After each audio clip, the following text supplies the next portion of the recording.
Assalamualaikum warahmatullahi wabarakatuh. Selamat pagi pada para dokter dan juga Bapak Ibu sekalian. Terima kasih kepada Perkeni Cabang Malang yang telah memberikan kesempatan pada saya pagi hari ini.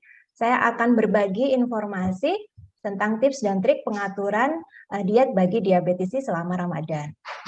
Baik, saya akan share screen.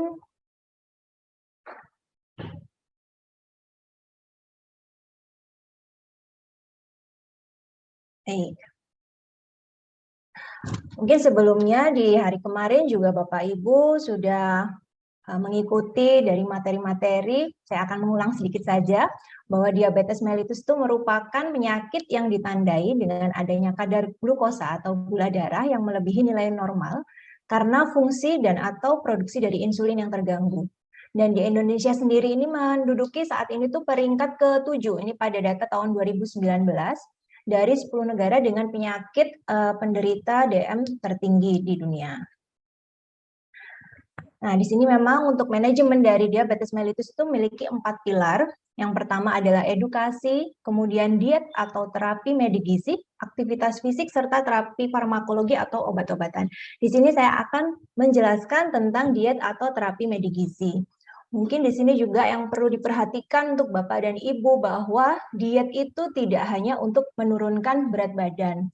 Arti dari diet itu sendiri adalah mengatur pola makan sesuai dengan kondisi kesehatan guna untuk meningkatkan kesehatannya. Jadi di sini karena mengalami diabetes, berarti nanti memang disebutnya dengan diet diabetes mellitus.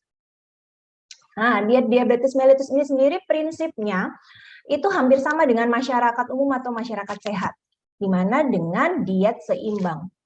Kebutuhan kalori, kemudian zat gizi makro maupun mikronya, itu disesuaikan dengan kebutuhan tiap individu, jadi sifatnya adalah personalized. Tidak bisa disamaratakan satu diabetesi dengan diabetes yang lain. Nah, dari diet diabetes itu juga ditambah dengan aturan 3J.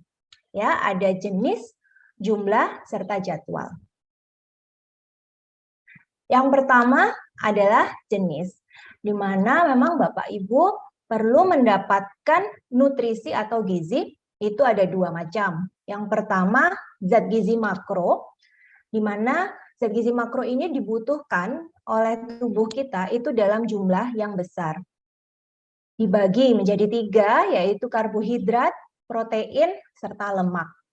Sedangkan zat gizi mikro dibutuhkan dalam jumlah yang kecil namun juga sangat penting untuk kesehatan kita, untuk menjaga metabolisme, yaitu vitamin serta mineral. Sini akan kita bahas satu persatu. Nah, yang pertama tipsnya untuk Bapak Ibu diabetesi pada saat Ramadan harus memilih karbohidrat yang jenisnya kompleks. Jadi karbohidrat itu ada 2 macam. Ada karbohidrat kompleks dan karbohidrat sederhana. Perbedaannya, kenapa kok harus memilih karbohidrat yang kompleks? Karena pada karbohidrat yang kompleks itu kandungan seratnya lebih tinggi, sehingga bisa membantu untuk menjaga kadar gula darah dan memberikan rasa kenyang yang lebih lama. Contohnya itu bisa didapat dari nasi merah atau nasi coklat juga bisa.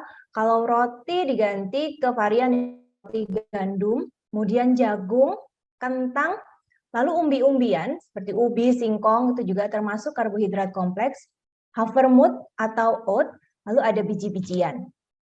Di mana juga Bapak Ibu sebenarnya masih boleh kok untuk konsumsi karbohidrat sederhana namun dibatasi jumlahnya.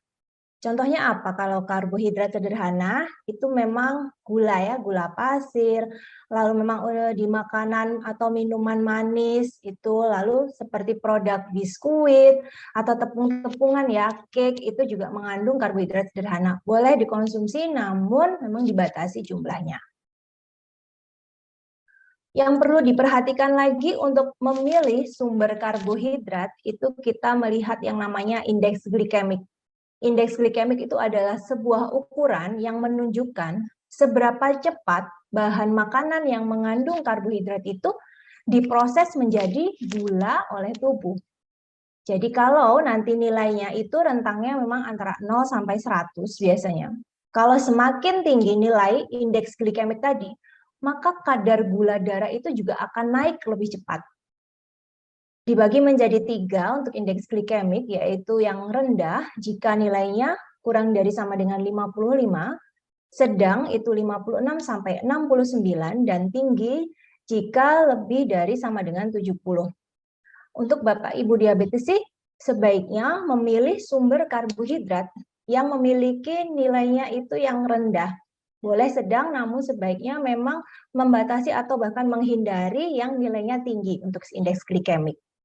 Karena kalau misalnya kita terlalu banyak makan sumber karbohidrat dengan nilai indeks glikemik yang tinggi, maka juga akan cepat kenaikan kadar gula darah, dan tentunya nanti ini akan terjadi komplikasinya yang tadi hiperglikemi atau naiknya kadar gula darah di atas normal. Apa saja contoh dari makanan yang indeks glikemiknya ini yang rendah, sedang, ataupun tinggi? Nah, ini dibagi ya. Ada yang dia dari biji-bijian, sayuran, kemudian buah-buahan, produk susu, maupun sumber protein. Nah, di sini ini berurutan dari yang paling kecil sampai yang paling besar. Ini ya, jadi bisa ini seperti ada nih sereal, kemudian spaghetti juga boleh. Jagung manis ini sudah mepet ya, sebenarnya di yang rendah, tapi masih oke. Kemudian ini kalau white rice itu memang seperti beras, namun bukan nasi putih, memang. Kalau nasi putih biasanya dia tinggi untuk indeks glikemiknya. Kemudian untuk sayuran yang bisa rata-rata kalau untuk sayuran sih semuanya rendah ya. Jadi memang oke untuk sayuran boleh apa saja. Kemudian kalau buah ini yang perlu diperhatikan itu terutama ini ya yang tinggi itu sebaiknya memang dibatasi atau dihindari itu nih. Semangka, mungkin itu ya kadang seger ya kalau semangka, tapi ternyata dia gampang naikkan gula darah. Jadi sebaiknya nih ya dipilih yang rendah, itu seperti ini pisang, jeruk, apel, gitu, anggur, itu termasuk buah-buahan dengan nilai indeks glikemik yang rendah. Untuk produk susu, kebanyakan dia memang yang rendah, tapi dalam bentuknya es krim, karena itu pasti ditambahkan dengan pemanis, itu biasanya dia akan menjadi indeks glikemiknya sedang. Kemudian untuk sumber protein atau lauk pauk, itu masih aman di rendah maupun sedang. Oke, kemudian juga yang paling penting adalah konsumsi dari serat. Serat itu merupakan komponen dari karbohidrat kompleks yang berasal dari tumbuhan tapi tidak dapat dicerna oleh enzim pencernaan kita. Dan kalau kita meningkatkan konsumsi serat, maka kontrol gula darahnya juga akan lebih bagus, dan juga ini yang memberikan rasa kenyangnya lebih lama. Sumber serat memang banyak di buah, sayur, di kacang-kacangan, kemudian biji-bijian seperti yang sekarang mungkin lagi hits ya, chia seed gitu dan sebagainya. Di mana rekomendasi asupan dari serat itu dalam satu hari antara 20 sampai 35 gram per harinya. Lalu tips yang kedua, kita perlu untuk meningkatkan asupan protein. Protein juga terbagi menjadi dua, yaitu protein yang berasal dari hewan atau protein hewani, kemudian protein yang berasal dari tumbuhan atau protein nabati. Sebaiknya Bapak Ibu memperbanyak konsumsi lauk pauknya yang dari hewani, itu seperti ikan ataupun unggas, tapi tanpa kulit. Jadi misalnya kayak ayam atau bebek dikonsumsi hanya dagingnya saja. Kemudian telur itu juga bagus, dan kalau yang dari nabati bisa kacang-kacangan, baik tempe maupun tahu itu juga bagus karena kan juga dari kacang kedelai.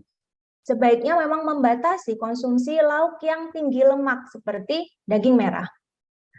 Kemudian sebaiknya juga sumber protein yang dikonsumsi itu masih dalam bentuk yang asli atau real food, tidak diolah menjauhi bentuk aslinya.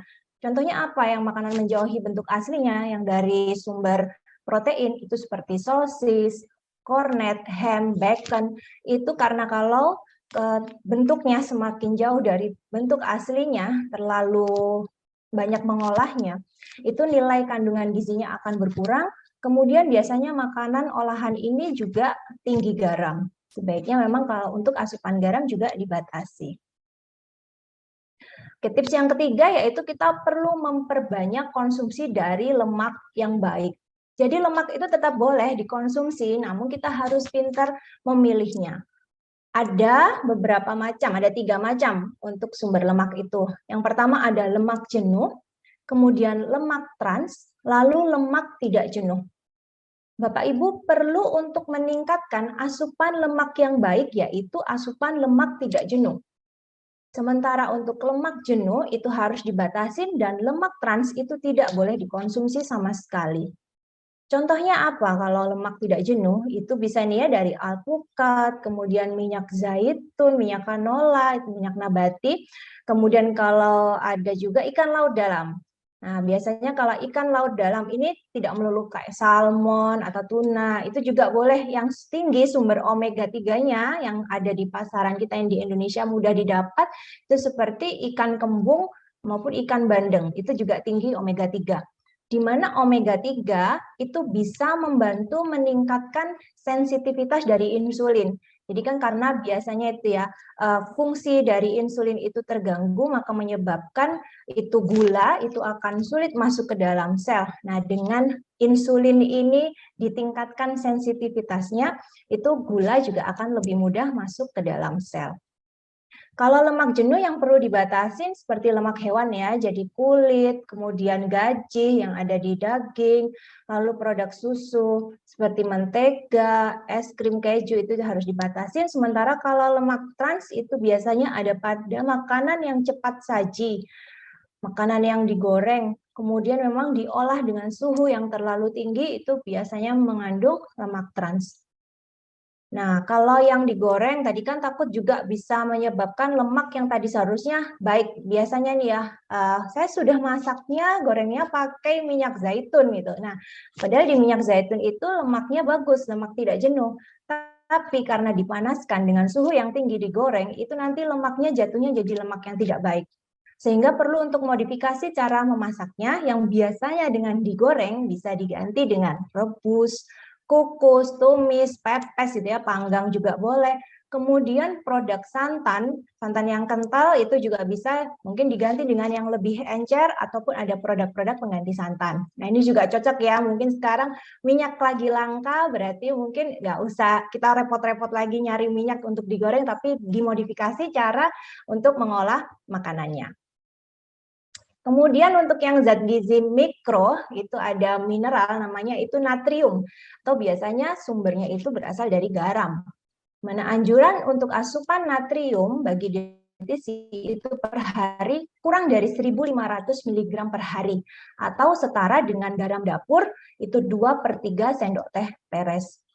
Sehingga biasanya kalau untuk membatasi, tipsnya juga itu waktu masak itu tidak perlu ditambahkan dengan garam, tapi nanti waktu mau dimakan, jadi sudah disajikan itu baru ditambahkan garam, ditambahkan garam atau ditaburin itu akan lebih terukur untuk porsi garamnya. Kemudian juga selain dari garam dapur, tadi juga natrium itu tinggi pada makanan kemasan, ya makanan olahan, sehingga memang perlu dibatasin. Kemudian tadi sudah jenis, sekarang jumlah. Nah, target kalori yang dibutuhkan untuk diabetes selama puasa Ramadan itu ada terbagi menjadi kalau sekarang sedang mempertahankan berat badannya atau mungkin sedang mengalami obesitas sehingga juga perlu untuk menurunkan berat badan. Pada laki-laki ini rekomendasinya antara 1.800 sampai 2.200 kilokalori per hari jika mempertahankan berat badan. Kalau untuk menurunkan berat badan bisa di 1.800 kalori. Sedangkan untuk perempuan dilihat lagi dari tinggi badannya. Kalau lebih dari 150 cm untuk mempertahankan berat badan bisa konsumsi antara 1.500 hingga 2.000, sedangkan untuk menurunkan berat badan bisa di 1.500 kalori. Dengan tinggi badan yang kurang dari 150 cm untuk mempertahankan berat badan pada perempuan bisa konsumsi di 1.500 kalori, untuk menurunkan berat badan bisa di 1.200 kalori. Sebenarnya ini umum ya, rekomendasi umum, namun karena tadi mengingat pasti kebutuhan tiap orang berbeda, usianya berbeda, kemudian tinggi badan berbeda, jenis kelamin berbeda, aktivitas fisiknya juga berbeda, biasanya jumlah kalori yang dibutuhkan juga akan berbeda. Akan lebih baik jika Bapak Ibu bisa berkonsultasi dengan dokter gizi. Biasanya untuk pembagian jumlah dalam satu hari ini ya, misal katakan di 1.800 kalori itu berapa banyak pembagiannya tiap kali makan, itu kan terbagi menjadi makan besar 2 kali, kemudian snack juga bisa dibagi menjadi 2 kali. Waktu sahur bisa konsumsi antara 30-40% dari total energi atau total kalori tadi. Untuk snack, bisa saat berbuka ataupun snack malam itu antara 10-20%, sedangkan waktu buka puasa memang lebih besar antara 40-50%. Nah, ini ada contohnya untuk jadi panduan piring makan. Jadi kalau Bapak Ibu mungkin sekarang masih belum bisa untuk berkonsultasi dengan dokter gizi, sebaiknya mengikuti ini untuk panduan piring makan. Jadi dalam satu kali makan ya, jadi dalam sahur maupun buka puasa, itu nanti satu piringnya itu bundar gitu, Bapak Ibu bagi. Nih ya, kalau yang seperempat piring itu nanti diisi dengan sumber karbohidrat terutama yang kompleks. Kemudian seperempat lagi diisi dengan protein gitu ya dari lauk pauk. Nah, nanti minyak atau lemaknya itu sudah termasuk di cara mengolah dari protein tersebut. Sedangkan yang setengah piring itu lebih diperbanyak untuk sayur dan buah, tapi memang porsinya lebih banyak di sayurnya untuk meningkatkan konsumsi serat. Jadi ini ada contoh gambarnya ya, satu piring untuk diabetesi. Ini ada memang piring yang sudah terbagi seperti ini ya, jadi akan lebih memudahkan untuk Bapak Ibu. Bisa ini ditambahkan dengan kuah, lalu juga tidak lupa harus cukup air putihnya.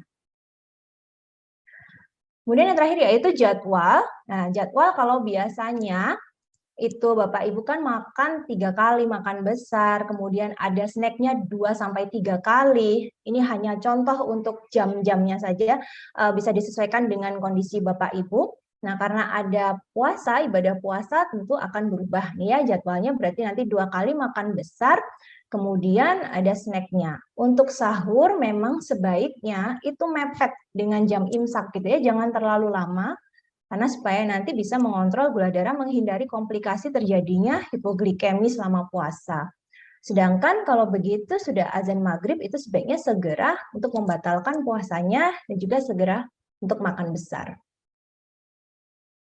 Oke, yang tak kalah penting juga kita harus hidrasi sehat. Seperti tadi sudah dijelaskan oleh Dr. Laksmi bahwa akan ada juga komplikasi yang bisa terjadi pada diabetes selama puasa yaitu dehidrasi. Sehingga perlu kita mencukupi kebutuhan air putih dalam satu hari. Rekomendasinya tetap seperti orang pada umumnya yaitu konsumsi air 8 gelas per harinya. Dan juga perlu saat buka puasa untuk membatalkan, itu sebaiknya tidak konsumsi minuman yang berkafein, kopi, teh maupun coklat, kemudian yang minuman dengan tambahan gula pasir. Nah, ini ada jamnya untuk pembagian bagaimana sih bisa memenuhi 8 gelas saat puasa, itu bisa waktu bangun mau sahur 1 gelas, selepas sahur 1 gelas. Jadi saat pagi itu sahur itu 2 gelas, kemudian sisanya 6 gelas itu dibagi setelah sudah berbuka. Jadi saat membatalkan puasa, kemudian setelah sholat maghrib, setelah makan malam, sholat isya, sholat tarawih atau tidur. Kalau misalnya ini nanti kan ditukar aja, misalnya mau makan dulu baru sholat maghrib juga boleh, karena kan harus segera untuk membatalkan puasa bagi diabetesi. Nah, ini juga yang tidak kalah penting untuk Bapak Ibu itu harus bisa membaca informasi nilai gizi. Ini terutama pada produk-produk makanan atau minuman kemasan. Jadi pasti nanti di belakangnya itu ada labelnya informasi nilai gizi. Ini ya, jadi ini sebenarnya juga nggak hanya untuk diabetes sih, tapi untuk semua orang itu ini penting untuk cara tahu membaca informasi ini. Jadi di sini pasti akan tertulis ya takaran saji. Jadi ini maksudnya dalam satu sajian itu ada berapa gram makanannya. Kemudian jumlah sajian per kemasan. Jadi belum tentu dalam satu kemasan itu hanya satu sajian, tapi bisa terbagi. Nah, contohnya yang di sini berarti dalam satu kemasan itu ada 2 saji. Berarti di sini isinya 2 kali 2 bar ya, berarti 4 bar atau 120 gram. Nah, karena nanti yang di bawahnya itu menggambarkan jumlah per sajian. Jadi dalam satu sajinya itu total energi itu ada 220 kalori. Berarti dalam satu kemasan dikalikan 2, berarti 440. Kemudian nanti ini dilihat juga, pasti akan ada nilai dari total lemak itu berapa gram. Dilihat nih di sini.